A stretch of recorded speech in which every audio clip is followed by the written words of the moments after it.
Introducing the Gracey Curette 5-6, also known as the Gracey 1-2. So after determining the correct cutting edge, I'm going to demonstrate surfaces towards on tooth numbers 11 and 10. So make sure you have a modified pen grasp. I have an established intraoral fulcrum on a tooth surface.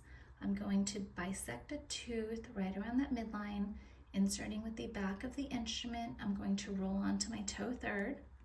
I'm going to perform short controlled, overlapping vertical strokes across that direct facial.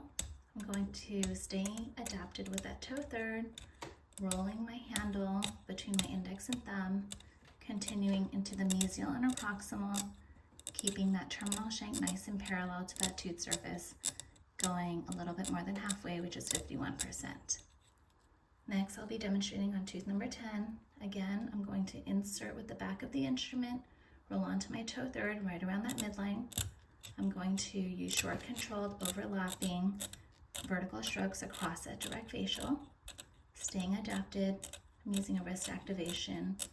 I'm going to roll the instrument between my index and thumb, coming into that mesial and proximal, adapting the toe third, keeping that terminal shank nice and parallel to the tooth surface. Once I complete all surfaces towards, I'm going to flip the instrument. I'm going to change my seating position at 12 o'clock. I have an intraoral fulcrum. Now I will perform surfaces away. I'm going to insert with the back of the instrument right around that midline, roll onto my toe third.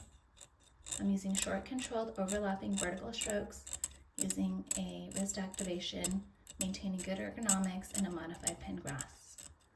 I'm going to work my way into the distal and proximal using vertical strokes, scaling from the base of the pocket, staying adapted, going 51%, a little bit more than halfway into that distal and proximal.